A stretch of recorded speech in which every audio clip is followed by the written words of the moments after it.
সারিমের কণ্ঠ চিরে একটা মৃদু আর্তনাদ বেরিয়ে আসতে চাইল, কিন্তু অরির ঠোঁটের চাপে তা মাঝপথে আবার মিলিয়ে গেল। সারিম স্পষ্ট অনুভব করতে পারল ওর ঠোঁটের চামড়া কেটে চুয়ে চুয়ে নোনতা স্বাদের উষ্ণ রক্ত বের হতে শুরু করেছে। অরি তার সমস্ত রাগ, রাতের সবটুকু অভিমান গভীর চুম্বনের মধ্যে দিয়ে সারিমের ওপর ঝাড়ছে। সারিম সব বুঝতে পারল, বুঝতে পেরেও ও একটু বাধা দিল না, নিজের শরীরটাকে এক চুলো সরালো না। বরং অরি দুই হাত তখনও ওর গালে চেপে বসা। তা দেখে সারিম নিজের ঘাড়টা আরো কিছুটা নিচু করে দিল, যাতে অরে আরো সহজে নিজের ইচ্ছে মতো ওকে কষ্ট দিতে পারে, ওর উপর প্রতিশোধ নিতে পারে। ও চন্দ্রিমা কাল রাতে ওর দেওয়া ব্যথায় কেঁদেছে, তাকে আজ এইটুকু অধিকার না দিলে সারিমের ভেতরে পুরুষালী অনুশোচনা যে শান্ত হবে না। বেশ কিছুক্ষণ পর যখন অরি নিজেই হাঁপিয়ে ওঠার উপক্রম হলো, তখনও সারিমের ঠোঁট জোড়া ছেড়ে দিল। অরির ঠোঁটের কোণেও সারিমের গাঢ় লাল রক্ত লেগে আছে কিছুটা। সে বিছানায় কিছুটা পিছিয়ে গিয়ে বসলো, তারপর দুই গাল ফুলিয়ে চোখ মুখ শক্ত করে সারিমের দিকে তাকিয়ে রইল। ওর বুকটা দ্রুত ওঠানামা করছে, চোখ দুটোতে জ্বলছে একরাশ ক্ষোভ। সারিম বইয়ের এই রূপ দেখে নিজের ঠোঁটে যন্ত্রণা ভুলে মৃদু হাসল। নিজের ডান হাতের বুড়ো আঙ্গুলটা ঠোঁটের কোণে ঠেকিয়ে রক্তটুকু পরম অবহেলায় মুছে নিল। লাল রক্তে ওর আঙ্গুলের ডগাটা রাঙিয়ে উঠল। সারিম এক পলক সেই রক্তের দিকে তাকিয়ে পরক্ষণে অরির দিকে ঝুঁকে এলো। অরিকে কিছু বলার সুযোগ না দিয়ে সারিম ওকে টান মেরে আবার নিজের বুকের খুব কাছে টেনে আনলো। অরি ছটফট করে ওঠার আগে সারিম ওর কপালে নিজের ভেজা ঠোঁটের এক গভীর পরশ এঁকে দিল, যেন এই চুম্বনের দ্বারা সে বইয়ের সমস্ত ক্ষত মুছে দিতে চায়। অরি সারিমের বুকের মাঝে হাত দিয়ে তাকে দূরে ঠেলার আপ্রাণ চেষ্টা করতে করতে ভাঙা ক্ষুব্ধ গলায় বলল, ছাড়ুন আমায়, একদম ছোবেন না। আপনি খুব খারাপ, বড্ড বেশি খারাপ আপনি। সারিম অরির সমস্ত ছটফটানিতে নিজের শক্ত দুই বাহুর খাঁচায় বন্দি করে নিল। তারপর নিজের মুখটা অরির নরম বুকের মাঝে ডুবিয়ে দিল। সেখানে না ঘষতে ঘষতে অত্যন্ত ক্লান্ত বোধ হয়ে যাওয়া গলায় বলল, আর এমন ভুল কখনো হবে না জান, আর কখনো না, প্রমিস। অরি মুখটা ঘুরিয়ে নিয়ে ঝাঁঝালো গলায় বলল, আমি আপনাকে আর বিন্দুমাত্র বিশ্বাস করি না। কাল রাতেও আপনি বারবার প্রমিস করেছিলেন যে আমাকে ব্যথা দেবেন না, আমি না চাইলে কোনো জোর করবেন না, কিন্তু আপনি সেগুলোর একটাও মানেননি। আপনি আপনার কথার খেলাপ করেছেন। স্ত্রীর এমন ধারালো অভিযোগে সারিম দমে গেল না। ও অরির বুক থেকে মুখটা সামান্য উপরে তুলে সরাসরি ওর স্পর্শকাতর গলার নিচের কলার বনের খাঁজে নিজের মুখ ঘষতে লাগলো। ওখানকার নরম চামড়ায় সারিমের উষ্ণ নিঃশ্বাস আছড়ে পড়তে অরি শিউরে উঠল। সারিম নেশাতুর গলায় ফিসফিসিয়ে বলল, কি করব বলো জান, তোমাকে দেখলে আমার ভেতরে সব নিয়ন্ত্রণ হারিয়ে যায়। একটু অবাধ্য নেশা মাথায় চড়ে বসে, তখন তোমাকে একটুও ছাড়তে ইচ্ছে করে না। একদম এই অপার্থিব সৌন্দর্য আমি চেয়েও কখনো উপেক্ষা করতে পারি না। অরি সারিমের কথা শুনে ভেতর থেকে আরো বেশি আহত হলো। ও সারিমের কাঁধে ধাক্কা দিয়ে মুখটা সামান্য উঁচুতে তুলে ধরে বলল, তার মানে আপনি শুধু আমার এই বাহ্যিক রূপটাকেই ভালোবাসেন, আমার সৌন্দর্যকে ভালোবাসেন, আমাকে না? সারিম অরির তীক্ষ্ণ প্রশ্নটা শুনে থমকে গেল না। আলতো হাতে অরির চিবুকটা ধরে মুখটা সরাসরি নিজের চোখের সমান্তরালে নিয়ে এলো। সারিমের চোখের সেই চিরচেনা গভীর চাউনিটা অরির চোখের মনি ছুঁয়ে যাচ্ছে। সারিম শান্তভাবে গম্ভীর গলায় বলল, সৌন্দর্য মানুষকে বাহ্যিক আকর্ষণে টানে, এটা একটা চিরন্তন সত্য, যা আমি তোমার পাশে থাকলে তোমাকে ছুলে প্রতিটা মুহূর্তে তীব্রভাবে অনুভব করি। কিন্তু তার চেয়েও বড় সত্যি হলো একাকিত্ব, যা তোমার শূন্যতা আমাকে সবচেয়ে বেশি পড়ায়। তুমি যখন সামনে থাকো না, তখন আমার এই চারপাশটা খা খা করে। একটু থেমে সারিম অরির চোখের দিকে তাকিয়ে আবার বলতে লাগলো, আসলে ভালোবাসা নামক শব্দটাতে বিশ্বাসী না বউ। ভালোবাসার জিনিসটা বড্ড সস্তা, এটা যে কারোর সঙ্গে যে কোনো মুহূর্তে হুট করে তৈরি হতে পারে, আবার সময়ের ফেরে এক নিমিষে চলেও যেতে পারে। তাই তোমাকে আমি ভালোবাসি বললে উল্টো তোমাকে আর আমার অনুভূতিতে আরো ছোট করা হবে। ভালো তো দুনিয়ার সবাইকে কোনো না কোনো ভাবে বসা যায়, কিন্তু অভ্যাস কয়জনকে বানানো যায় বলো? অরি স্তব্ধ হয়ে সারিমের কথাগুলো শুনছিল। সারিম ও চুলে আঙ্গুল চালাতে চালাতে আরো নিচু স্বরে বলল, তুমি আমার জীবনের এক তীব্র মরণ মিশের মতো অভ্যাস, যে আমি নিজের পুরো অস্তিত্ব দিয়ে চাইলেও কখনো ছাড়তে পারবো না। তুমি আমার নিঃশ্বাসের মতো জড়িয়ে গেছো। আমার উপর অভিমান করো, রাগ করো, ঝগড়া করো, প্রয়োজনে রক্তাক্ত করে দেবে। তবে যাই করো না কেন, আমার থেকে দূরে যাওয়ার চিন্তা ভুল করে কখনোই পুচকি মাথায় এনো না। আমি কিন্তু মানুষটা তোমাকে ওপর থেকে যেমন দেখায়, আসলে আমি ঠিক তেমনটা নাও হতে পারে।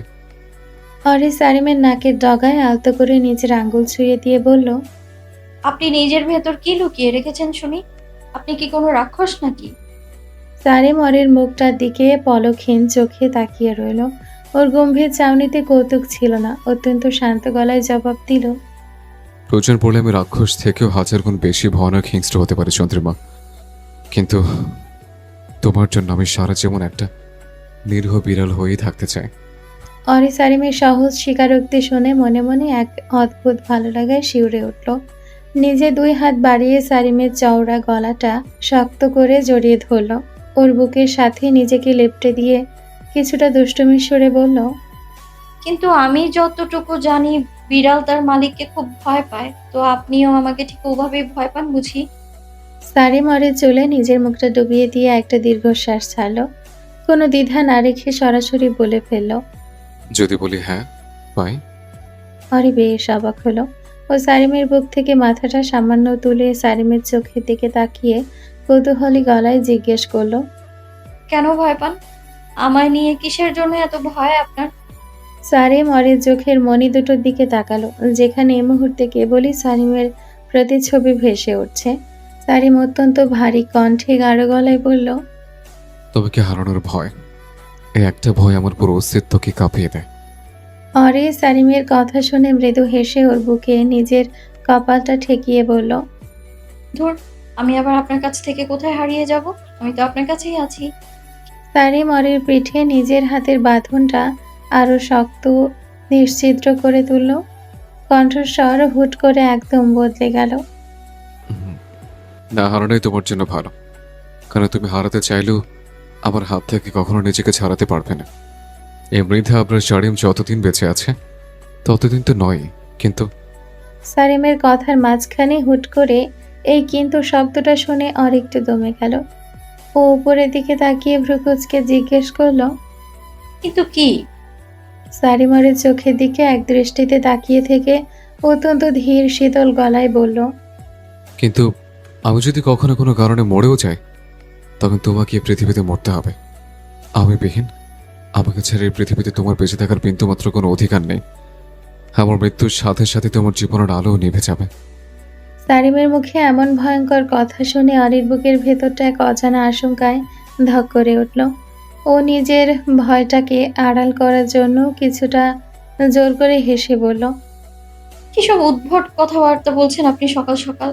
আপনি কি মরে গিয়ে ভূত হয়ে আসবেন নাকি, যে ভূত হয়ে আমার উপর আর নিজের অধিকার খাটাবেন? সারিম অরিকে নিজের বুকের সাথে আরো শক্ত করে মিশিয়ে নিয়ে ফিসফিস করে বলল, ভূত হতে হবে না জান, তোমার জন্য সব ব্যবস্থা আগে থেকেই করা আছে। কিসের ব্যবস্থা করে রেখেছেন? কি মানে, আজরাইলের সঙ্গে আপনার আগে থেকে কন্ট্রাক্ট হয়েছে নাকি? সময় হলে উত্তর একদিন ঠিক পেয়ে যাবে, তার আগে নয়। কথাটা শেষ করেই সারিম বিছানা ছেড়ে উঠে দাঁড়ালো এবং ওয়াশরুমের দিকে পা বাড়ালো। আর অরি বিছানায় স্তব্ধ হয়ে বসে রইল, সারিমে রেখে যাওয়া সেই রহস্যময় উত্তরের গোলক ধাঁধায়। অরি মনে মনে বিড়বিড় করতে থাকলো, আজব লোক, আমাকে সঙ্গে নিয়ে মরার শখ কত বেটার। জেবা আজ বেশ সকাল সকাল ঘুম ছেড়ে উঠে পড়েছে। ওপাশে আরিশান মৃধা তখনও গভীর ঘুমে মগ্ন। জেবা অত্যন্ত সাবধানে বা টিপে টিপে খাট থেকে নামলেও যেন ওনার ঘুম না ভেঙে যায়। রুম থেকে বের হওয়ার আগে দরজার কাছে দাঁড়িয়ে একবার আরিশান মৃধার শান্ত মুখের দিকে তাকালো সে। তখনই ওর ঠোঁটের কোণে এক চিলতে শয়তানি হাসি ঝুলে উঠল। বোঝাই যাচ্ছে মেয়ের মাথায় নতুন কোনো শয়তানি বুদ্ধি ভর করেছে।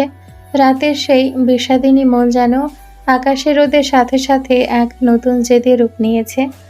জেবা মনে মনে এবার ঠিক করে নিয়েছে, বেটা নিজে যখন মুখে স্বীকার করছে না, জেবাও আর স্বীকার করবে না। এবার সেও বোঝাবে ভালোবাসার মানুষকে অবহেলা করলে কেমন লাগে। একদম আগের মতো চটপটে রূপে ফিটফাট হয়ে আজ সকাল সকাল নাস্তার টেবিলে গিয়ে বসলো জেবা। বিয়ের পর থেকে সবসময় আরিশান মৃধার মিষ্টি বউ হওয়ার জন্য থ্রি পিস পরতো জেবা। আজ তার গেট আপ সম্পূর্ণ চেঞ্জ। আবার আগের মতো পছন্দের চিরচেনা পোশাক, একটা ক্যাজুয়াল শার্ট আর জিন্স। চুলগুলো পেছনের দিকে শক্ত করে ঝুঁটি করে বাঁধা। কোচিং যাবে বলে আজ একদম আটসাট ভাবে সেজে গুজে তৈরি সে। টেবিলে সবার আগে আজ নিচতলায় নামলেন আন্তারা মৃধা। সকাল সকাল ব্রেকফাস্টের টেবিলে জেবাকে দেখে ওনার ভেতরে রাগটা চট করে মাথা চাড়া দিয়ে উঠল। তবে আরিশানের কথা ভেবে নিজেকে সামলে নিয়ে চুপ থাকলেন। আর কিছুদিন এই আপদটাকে সহ্য করতে হবে ওনার। তারপর আরিশান মৃধা শুধুই আন্তারা মৃধার। বোঝাই যাচ্ছে মাথায় কোনো বড় চক্রান্ত ঘুরপাক খাচ্ছে মহিলার। আন্তারা মৃধা শান্ত ভঙ্গিতে এসে নিজের চেয়ারটায় বসলেন। জেবার সাথে কোনো কথা বললেন না, কিন্তু জেবা আজ ছাড়ার পাত্রী নয়। সে নিজেই ইচ্ছে করে আগ বাড়িয়ে একগাল হেসে বলে উঠল, গুড মর্নিং আন্টি। আন্তারা মৃধা গম্ভীর মুখে কিছুই উত্তর দিলেন না। জেবা ভালো করেই জানে এই অহংকারী বেডির মুখ থেকে সহজে খই ফুটবে না, তাই চালটা একটু অন্যভাবে চালল সে। কিছুটা নরম আর অসহায় ভাব ফুটিয়ে তুলে টেবিলে রাখা আন্তারা মৃধার একটা হাত হঠাৎ নিজের দু হাতের মুঠোয় পুরে নিল জেবা। জেবারে আকস্মিক কাণ্ডে আন্তারা মৃধা ভীষণ বিরক্ত হলেন। হাতটা সরিয়ে নিতে চাইলেন, কিন্তু জেবা ওনার হাতটা আরো শক্ত করে ধরে করুণ গলায় বলল, প্লিজ আন্টি, আমাকে একটু হেল্প করুন। যেভাবেই হোক আরশিয়ান আঙ্কেলকে আমার জীবন থেকে দূরে সরানোর ব্যবস্থা করুন। আন্তারা মৃধা সবেমাত্র এক টুকরো অমলেট মুখে নিচ্ছিলেন। উনি জেবার মুখ থেকে এমন কথা শুনে বিস্ময়ে ওনার মুখ থেকে খাবার ছিটকে পড়ার উপক্রম হলো। উনি চরম অবিশ্বাসে চোখ বড় বড় করে জেবার দিকে তাকিয়ে জিজ্ঞাসা করলেন, তুমি তুমি আমার সাথে ইয়ার কি করছো? আমার সংসার, আমার স্বামী, সব কিছু কেড়ে নিয়ে এখন বলছো দূরে সরাতে? জেবা ওনাকে কথার পিঠে থামিয়ে দিল। নিজের ফেসের উপর একরাশ দুঃখী দুঃখী ভাব ফুটিয়ে তুলে বলল, আন্টি, আপনি প্লিজ আমাকে ভুল বুঝবেন না। আপনি তো আমার মায়ের মতোই। আমি আসলে নিজের ইচ্ছেতেই আরশিয়ান আঙ্কেলকে বিয়ে করিনি। ওই শারিম ভাইয়া জোর করেছিল, নয়তো আমি আমার কাজিন সাদমান ভাইকে বিয়ে করে নিতাম। সাদমান ভাইকে বিয়ে করলে আজ হয়তো আমি একটা কিউট হ্যাপি কাপল লাইফ কাটাতে পারতাম। কিন্তু আমার আবেগী মন মস্তিষ্কে তখন আরশিয়ান আঙ্কেল ঘুরছিল। আবেগের বশে নিজের বিবেক বুদ্ধি ফুলে আমি একটা বুড়ো লোককে বিয়ে করে বসেছি। আন্তারা মৃধা ভ্রুকুচকে তীক্ষ্ণ চোখে তাকিয়ে বলল, তো এখন এসব আফসোস করে কি লাভ? যা হওয়ার তা তো করেই বসেছো। সেদিন যখন তোমার বাবা তোমাকে নিতে এলো, তখন ওনার সাথে চলে গেলে না কেন? জেবা একটা দীর্ঘশ্বাস ফেলে কাঁদো কাঁদো গলায় বলল, সেদিন আমি বাবার সাথেই চলে যেতে চেয়েছিলাম আন্টি। বিশ্বাস করুন, ওই বুড়ো লোকের সাথে সংসার করার আমার কোনো ইচ্ছে নেই। কিন্তু সেদিন কে যেন আমাকে চিরকুটের আটকে রেখেছিল। পরে যখন জ্ঞান ফিরলো, আমি নিজেকে রুমের ভেতর আবিষ্কার করি। আন্টি, এখন আমি কি করব বলুন তো? আন্তারা মৃধা এবার মনে মনে কিছুটা আশার আলো দেখতে পেলেন। ওনার গলার স্বর কিছুটা নরম হতে শুরু করলো। বললেন, কি করবে মানে? এখন কি করতে পারি বলো? জেবা চোখের পলক ফেলে আরো একটু নাটকীয় ঢঙে বলল, আন্টি, আমি এই সংসার আর করতে চাই না। আপনি ঠিকই বলেছিলেন, সমাজ কি বলবে। তাছাড়া আমার সঙ্গে ওনাকে একদমই চায় না। আঙ্কেলের সঙ্গে শুধু আপনাকেই মানায়। আন্তারা মৃধা এবার পুরোপুরি লাইনে চলে এলেন। জেবার কথায় ওনার ভেতরের সুপ্ত আকাঙ্ক্ষাটা তীব্র হয়ে উঠল। উনি নরম গলায় বললেন, এখন কি করতে পারি বলো?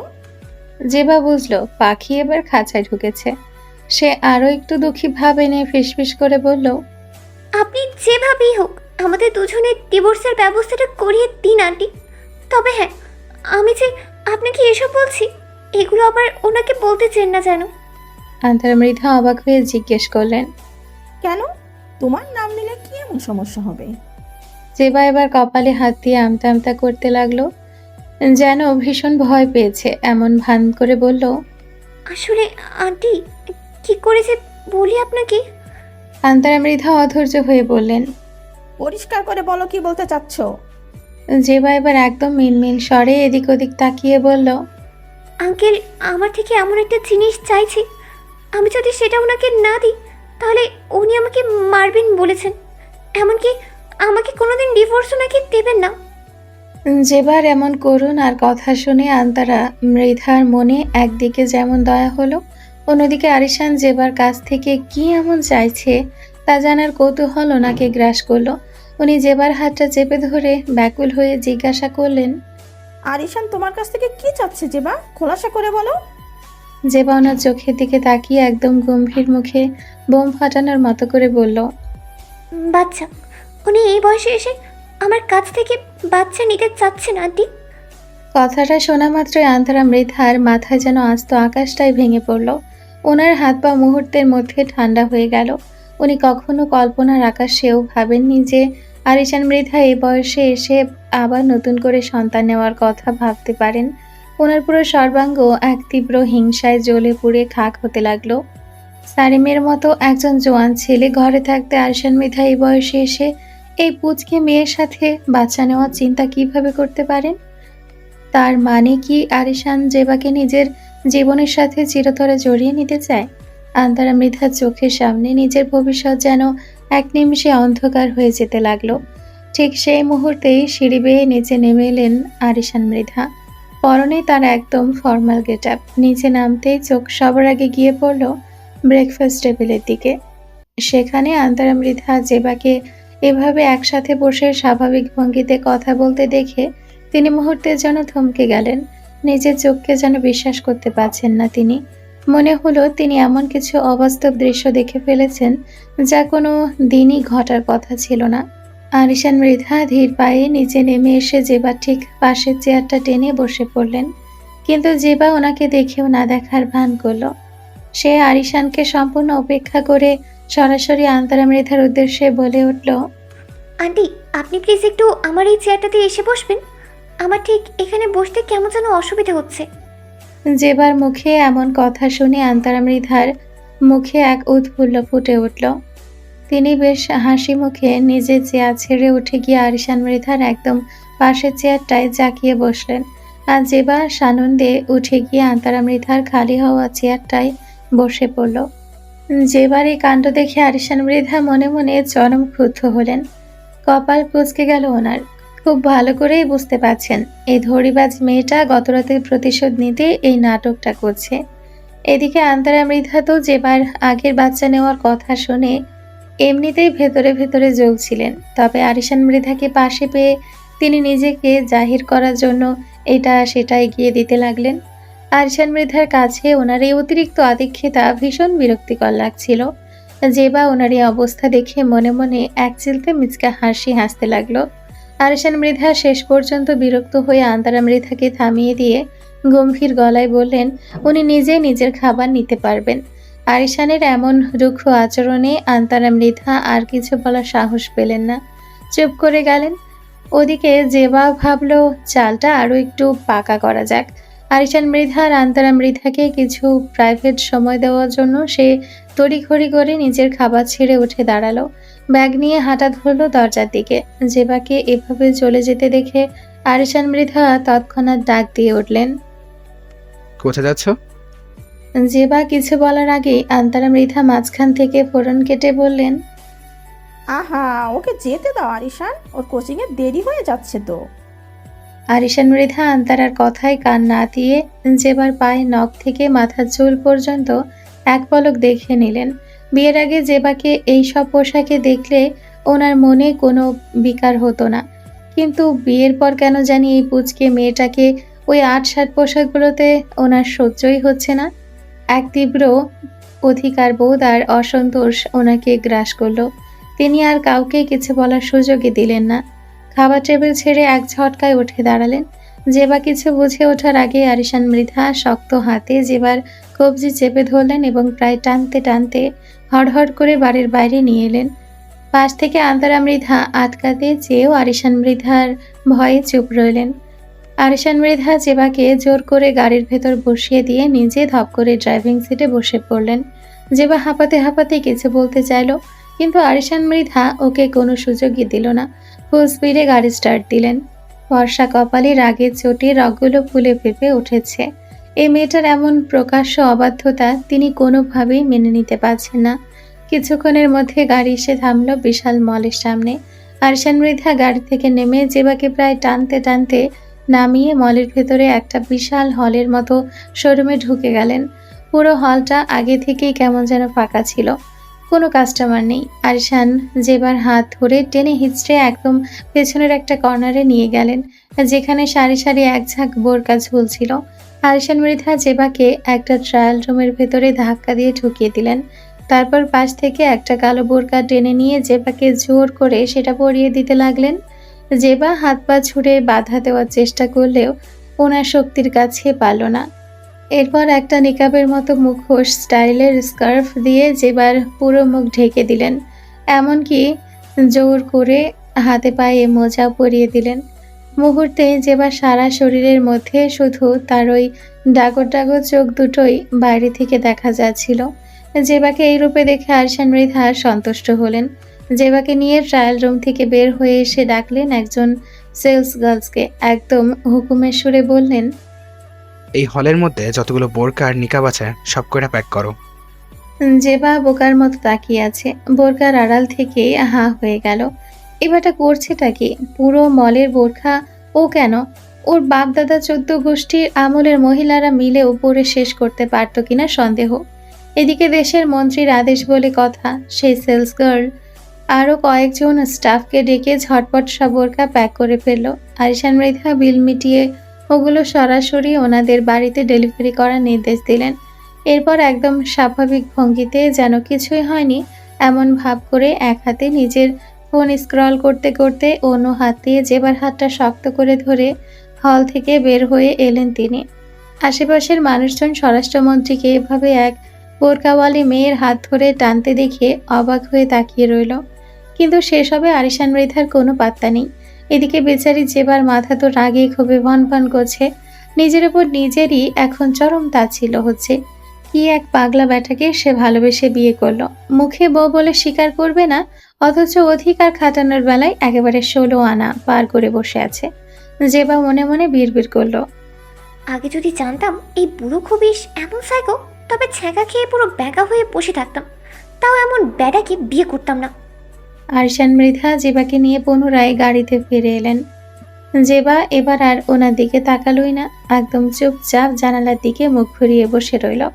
আরশান মৃধার সাথে একটা কথাও বলল না। আরশান মৃধা গাড়ি চালাতে চালাতে আর চোখে একবার জেবার ওই গোমরা মুখের দিকে তাকালেন, তারপর আবার চোখ ফিরিয়ে নিলেন। তিনি ভালোই টের পাচ্ছেন এই মেয়েটার সাহস দিন দিন বেড়ে যাচ্ছে। এর একটা স্থায়ী ব্যবস্থা ওনাকে শীঘ্রই করতে হবে।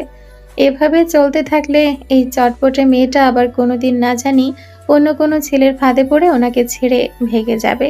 এমনিতে এ পুচকে মেয়েটাকে বিয়ে করার পর থেকে ওনার মনের ভেতর ইনসিকিউরিটির কোনো শেষ নেই। নিজের অফিসিয়াল কাজেও আজকাল ঠিকমতো মনোনিবেশ করতে পারেন না এই মেয়ের চিন্তায়। ওনার মতো একজন ক্ষমতাধর মানুষের মুখে এসব কথা শুনলে হয়তো পুরো দুনিয়া হাসবে, তবে কিছু করার নেই। এ মেয়ে অলরেডি ওনার মনের পুরোটা জুড়ে রাজত্ব করে বসে আছে, যা এই বোকা মেয়েটা নিজেও জানে না। আরিশান মৃধা জেবাকে নিয়ে শেষ পর্যন্ত কোচিংয়ের সামনে এসে গাড়ি থামালেন। জেবা এতক্ষণ বোরকার ভেতর রাগে হাপিত্তেশ করছিল। গাড়ি থামা মাত্র আরিশান মৃধার দিকে অগ্নি দৃষ্টি হেনে একটা কথাও না বলে রাগে ফুঁসতে ফুঁসতে গাড়ি থেকে নেমে হনহন করে ভেতরের দিকে চলে গেল। রাগের মাথায় জেবা নিজের ব্যাগটা গাড়ির সিটে ফেলে রেখে গেছে সে। আরিশান মৃধা সিটের দিকে তাকিয়ে একটা দীর্ঘশ্বাস ফেললেন। জেবার এই ভুলোমনা স্বভাব ওনার চেনা। ব্যাগটা দেওয়ার জন্য তিনি আর দেরি না করে গাড়ি থেকে নেমে জেবার পিছু নিলেন। স্বরাষ্ট্রমন্ত্রীকে এভাবে প্রকাশ্যে কোচিং সেন্টারের সামনে হাঁটতে দেখে চারপাশে শিক্ষক আর শিক্ষার্থীদের চোখ ছানা বড়া। অনেকেই ওনাকে চিনে ফেলে বিস্ময়ে জায়গায় দাঁড়িয়ে গেল। চারদিকে ফিসফিসানি শুরু হয়ে গেল, কিন্তু আরিশান মৃধা সেদিকে কোনো ভ্রুক্ষেপ নেই। তিনি হনহন করে ভেতরে এগোতেই থমকে দাঁড়ালেন। সামনের করিডোরে জেবা দাঁড়িয়ে আছে, আর ওর ঠিক সামনেই একটা কম বয়সী ছেলে। জেবার হাত নেড়ে নেড়ে বেশ চনমনে ভঙ্গিতে সেই ছেলেটার সাথে কথা বলছে। বোরকা নিকাব পরিয়েও যে বউকে পরপুরুষের থেকে দূরে রাখা যাচ্ছে না, তা দেখে আরিশান মৃধার মাথার রগ আবারও তপতপ করে জ্বলে উঠল। ভেতরে তীব্র হিংসা আর রাগ এবার ওনার ধৈর্যের বাঁধ ভেঙে দিল। নিজের হাতে ব্যাগটার দিকে তাকিয়ে আরিশান মৃধা দাঁত কিরমির করে নিজের মনে বিড়বিড় করে উঠলেন, বালের বউ, আর পড়াবোই না। এত কায়দা করে ঢেকে ঢুকে রেখেও এটাকে আমি সেফ রাখতে পারছি না। আরিশান মৃধা ধীর পায়ে করিডর ধরে এগিয়ে গেলেন। নিজের ভেতরে সবটুকু রাগ আর হিংসাকে জোর করে চেপে রেখে যতটা সম্ভব শান্ত দেখানোর চেষ্টা করলেন তিনি। আরিশান মৃধাকে অফিসের বদলে কোচিং সেন্টারে আসতে দেখে জেবা বেশ অবাক হলো। চোখ মুখ থমথমে তার। মনে মনে ভাবলো জেবা। এই লোকটা অফিস না গিয়ে আমার পিছু পিছু কেন এসেছে? জেবার পাশে দাঁড়িয়ে থাকা আরাফ এতক্ষণ জেবার সাথে গল্প করছিল। সে জেবার দিক থেকে নজর সরিয়ে সামনে তাকাতে আরিশান মৃধাকে দেখে চমকে উঠল। স্বরাষ্ট্রমন্ত্রীকে এভাবে সামনাসামনি দেখবে তা সে কল্পনাও করেনি। আরাফ অবাক হয়ে ওনার দিকে চেয়ে রইল। আরিশান মৃধা জেবার দিকে এগিয়ে এলো। তারপর হাত থেকে জেবার ফেলে যাওয়া ব্যাগটা এগিয়ে দিয়ে গম্ভীর গলায় বললেন। তোমার ব্যাগ গাড়িতে ভুল করে ফেলে এসেছিল। জেবা ওনার হাত থেকে ব্যাগটা নিল এবং মুখে একটা কৃত্রিম হাসি ফুটিয়ে বলল। ধন্যবাদ আঙ্কেল। জেবার মুখে আঙ্কেল শব্দটা শুনে আরাফ একটু অবাক হয়ে প্রশ্ন করে বসলো। উনি তোর কে হন জেবা? জেবা আলতো করে পাশ ফিরে আরিশান মৃধার দিকে তাকালো। চোখে তখন দুষ্টুমির আভাস। সে আরাফকে উদ্দেশ্য করে বলল। উনি আমার বাবার খুব ভালো ফ্রেন্ড, আমার আঙ্কেল আর কি। তবে বাবার থেকে কোনো অংশে কম নন। আমাকে নিয়ে ওনার প্রচুর দায়িত্ববোধ, সেই জন্যই তো মাঝে মাঝে আমি বাবাকে ওনার সাথে গুলিয়েই ফেলি। ও আচ্ছা। এরপর সে আরিশান মৃধার দিকে তাকিয়ে অত্যন্ত বিনয়ের সাথে বলল। আপনাদের এভাবে দেখতে পাবো কখনো ভাবিনি স্যার। প্লিজ আপনার সাথে একটা ছবি তোলা যাবে? আরিশান মৃধা এতক্ষণে ভেতরে ভেতরে রাগে পুরো ফেটে পড়ার উপক্রম হয়েছেন। এই মেয়েটা শেষমেশ ওনাকে নিজের বাপের সমতুল্য পরিচয় দিল। পুরো ব্যাপারটা ওনার কাছে মোটেও সুবিধাজনক ঠেকল না। তিনি আর এক মুহূর্ত সেখানে দাঁড়ালেন না। আরাফের কথার কোনো উত্তর না দিয়ে আচমকা জেবার হাত শক্ত করে চেপে ধরে টেনে নিজের সাথে নিয়ে আসতে লাগলেন। মুখের গম্ভীর ভাব বজায় রেখে বললেন। বাড়ি চলো। জেবা ওনার দীর্ঘ পায়ের কদমের সঙ্গে পা মেলাতে গিয়ে বারবার হোঁচট খাচ্ছিল। তার উপর লোকটা জোর করে ওকে আজ এক বস্তা বোরখা আর নিকাব পরিয়েছে। জেবা হাত ছাড়ানোর চেষ্টা করতে করতে ক্ষুব্ধ গলায় বলে উঠল। কোথায় নিয়ে যাচ্ছেন? আজব তো, আমার কোচিং শুরু হয়ে যাবে। আরিশান মৃধা এক চুলও গতি না কমিয়ে বললেন। তোমার আজ থেকে কোনো কোচিং করার দরকার নেই। কোচিং করবো না মানে? সামনে আমার মেডিকেল অ্যাডমিশন পরীক্ষা। আরিশান মৃধা গাড়ি লক্ষ্য করে হাঁটতে হাঁটতে বললেন। পড়া লাগবে না মেডিকেলে। তোমার এই মেডিকেলের পড়া আমাকে হার্টের রোগী বানিয়ে ছাড়বে। তাহলে আমার ক্যারিয়ার? সংসার করবে। আরিশান মৃধার সংক্ষিপ্ত উত্তর। জেবা এবার আর থাকতে না পেরে বলে উঠল। কিন্তু আপনি তো আমাকে ভালোবাসেন না। যে আমাকে ভালোবাসে না আমি তার সঙ্গে সংসার করব না। ছাড়ুন আমার হাত। আরিশান মৃধা জেবাকে গাড়ির দরজার কাছে এনে দাঁড় করালেন। চোখ দুটোতে এক অদ্ভুত জেদ। জেবার হাতটা আরো শক্ত করে ধরে বললেন। ছাড়বে না হাত। ভালোবাসা ছাড়াই সংসার করতে হবে। কথাটা শুনে জেবার মেজাজ আবারও চট করে বিগড়ে গেল। কি অদ্ভুত লোক, ভালোবাসে না অথচ জোর করে সংসার করতে চায়। আপনি নিজে কিন্তু সেদিন বলেছিলেন। আরিশান মৃধা জেবাকে জোর করে গাড়ির ভেতর বসিয়ে দিয়ে নিজে ধাপ করে ড্রাইভিং সিটে বসে পড়লেন। এরপর দ্রুত গাড়ি স্টার্ট দিলেন। জেবা সিটে সোজা হয়ে বসে আবার বলল। আপনি কিন্তু বলেছিলেন আঙ্কেল। আরিশান মৃধা সামনের দিকে তাকিয়ে রুক্ষ গলায় জিজ্ঞেস করলেন। কি বলছিলাম? জেবা ওনার দিকে তাকিয়ে একটু চড়া সুরে বলল। ভবিষ্যতে আমার যদি অন্য কোনো ছেলেকে পছন্দ হয় তাহলে আপনি নিজ দায়িত্বে সেই ছেলের সঙ্গে আমার বিয়ে। জেবা নিজের কথা শেষ করার আগে আরিশান মৃধা একটা তীব্র ঝাঁকুনি দিয়ে এক নির্জন রাস্তার পাশে ব্রেক কষলেন। গাড়ির চাকাগুলো পিচের রাস্তায় ঘষা খেয়ে শব্দ করে উঠল। আরিশান মৃধা জেবার দিকে ফিরলেন। ওনার চোখ দুটো রাগে ভয়ানক রকমের লাল হয়ে আছে। জেবা বেচারি ওনার এই রূপ দেখে ভেতরে ভেতরে আটকে উঠল। মনে মনে নিজেকেই বকতে লাগলো। থুর, কে বলেছিল এভাবে ওভারডোজ দিতে? মনে হয় ব্যাটার রাগ এবার সীমানা পার করে গেছে। আরিশান মৃধা কোনো কথা না বলে অত্যন্ত ঠান্ডা থমথমে গলায় জেবাকে বললেন। গাড়ি থেকে নামো। জেবা পুরোপুরি তাজ্জব বনে গেল। ওনার দিকে তাকিয়ে আমতা আমতা করে জিজ্ঞেস করলো। কেন? নামতে বলছি, নামো। জেবা আর কথা বাড়ানোর সাহস পেল না। ভয়ে ভয়ে গাড়ির দরজা খুলে নিচে নেমে দাঁড়ালো। জেবা নামতেই আরিশান মৃধাও গাড়ি থেকে নেমে এলেন। তবে এবার ওনার মুখাবয়ব বেশ স্বাভাবিক দেখালো। এতক্ষণের রাগে লেশ মাত্র ওনার চোখে মুখে আর অবশিষ্ট নেই। জেবা হালকা একটা ঢোক গিলে ওনার দিকে চেয়ে রইল। চারপাশে একদম নিঝুম পরিবেশ, সারি সারি সবুজ গাছপালা ঘেরা এক শান্ত জায়গা। দক্ষিণা বাতাসের মৃদু একটা দোলা চারিদিকে। একদম পাশ ঘেঁষে নদীর স্রোত বয়ে যাচ্ছে কলকল শব্দে। জায়গাটা এতটাই মনোমুগ্ধকর যে যেবার মন খারাপের মেঘগুলো এই সুন্দর প্রকৃতি দেখে নিমিষেই কেটে গেল। সে আরিশান মৃধার কথা ভুলে নদীর পাড়ে একদম কিনারে চলে গেল।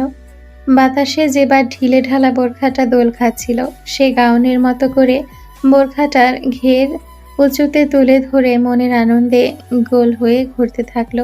আরিশান মৃধা যে পাশে দাঁড়িয়ে আছে তা সে বেমালুম ভুলে গেছে। আরিশান মৃধা কিছুটা দূরে দাঁড়িয়ে চোখের পলক না ফেলে ওনার এই অবাধ্য চঞ্চল বইয়ের দিকে তাকিয়ে রইলেন। এই জায়গাটা ওনার জীবনের অনেক গভীর স্মৃতি বহন করে। যদিও জেবা তখন অনেক ছোট ছিল, তাই সেসব স্মৃতি ওর মনে থাকার কথা নয়। এই নদী পাড়ে নির্জন জায়গাটায় একসময় আরিশান মৃধা বেঁচে থাকার একমাত্র উৎস হয়ে উঠেছিল। তিনি মনে করতে লাগলেন সেদিনের কথা, যেদিন নিজেকে পুরোপুরি শেষ করে দিতে এসেও এ মেয়ের কারণেই আবার নতুন করে বেঁচে থাকার শক্তি পেয়েছিলেন তিনি। জাহরিমা শিকদারের মৃত্যুর পর সোলেমান শেখ মানসিকভাবে একদম ভেঙে পড়েছিলেন। স্ত্রীর চলে যাওয়ার শোক সহ্য করতে না পেরে তিনি একসময় দেশ ছেড়ে অস্ট্রেলিয়া পাড়ি জমান। জেবাকে যদিও তিনি ওর ফুপুর কাছে রেখে গিয়েছিলেন, তবে ফুপুর বাড়ি থাকা চেয়ে জেবা বেশিরভাগ সময় আরিশান মৃধার বাড়িতে এসে পড়ে থাকতো। আরিশান মৃধা তখন চাইলেও এই অবুঝ মেয়েটাকে ওনার বাড়ি থেকে সরাতে পারতেন না। সারিম তখন পড়াশোনার জন্য আমেরিকা থাকতো। আরিশান মৃধা দেশের মাটিতে একাই দিন কাটাতেন ওনার রাজনৈতিক কেরিয়ার নিয়ে। আন্তারা মৃধা মারা যাওয়ার পর থেকে ওনার জীবনটা কেমন যেন বেরঙিন আর একঘেয়ে হয়ে গিয়েছিল। একাকিত্বের কারণে সবসময় খিটখিটে মেজাজে থাকতেন তিনি। তবে এত সব শূন্যতার মাঝেও যেবা প্রতিদিন সকাল হলেই নিয়ম করে ওনার বাড়ি চলে আসতো।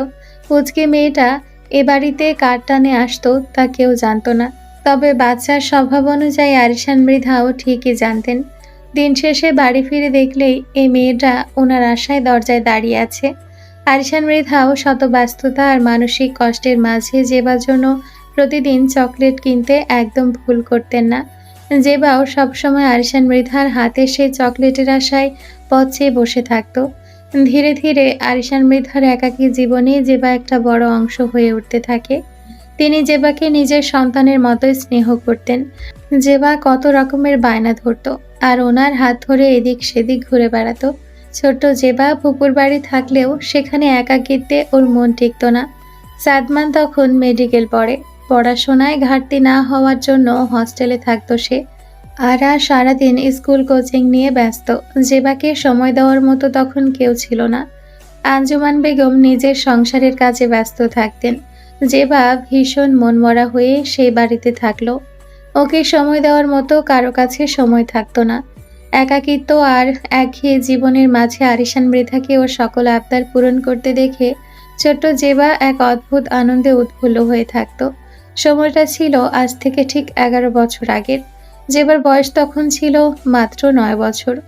সেদিনও আরিশান মৃধা সারাদিনের অফিসিয়াল কাজ শেষ করে বেশ ক্লান্ত হয়ে বাড়িতে ফিরেছিলেন। ড্রয়িং রুম পেরিয়ে নিজের শোবার ঘরে ঢুকতেই ওনার চোখ পড়ল বিছানার দিকে। ছোট্ট জেবা ওনার রুমের খাটের ওপর বসে আপন মনে পুতুল খেলছে। আরিশান মৃধাকে ঘরে ঢুকতে দেখে মেয়েটার মলিন মুখটা নিমিষেই উজ্জ্বল হয়ে উঠল। সে হাতের পুতুলটা বিছানায় ফেলে একগাল হাসি নিয়ে খুশি মনে দৌড়ে এসে ওনার কোমর জড়িয়ে ধরল। আরিশান মৃধা কোনো কথা না বলে চুপচাপ শান্ত হয়ে দাঁড়িয়ে রইলেন। জেবা ওনার মুখের দিকে তাকিয়ে নিজের স্বভাবসুলভ চঞ্চলতায় 2 হাত বাড়িয়ে দিয়ে আবদারের সুরে বলল, আমার চকলেট কোথায় হানি আঙ্কেল, এনেছো? আরিশান মৃধা কোনো উত্তর দিলেন না। ওনার হাত একদম খালি। জেবা ওনাকে ওভাবে খালি হাতে চুপচাপ দাঁড়িয়ে থাকতে দেখে একটু দমে গেল। ও নিজেই আবার ঠোঁট উল্টে বলল, ও ভুলে গেছো বুঝি? আচ্ছা থাক, সমস্যা নেই, রাগ করবো না। কালকে মনে করে ডাবল এনে দিও হানি আঙ্কেল। তবুও আরিশান মৃধা একদম নীরব। ওনার মুখে কোনো রাগ আটতে না দেখে জেবা ওনার কোটের হাতা ধরে একটু ঝাঁকুনি দিয়ে কৌতূহলী গলায় বলল, কি হয়েছে তোমার হানি আঙ্কেল? কথা বলবে না আমার সঙ্গে? তুমি কি আমার উপর রাগ করেছো?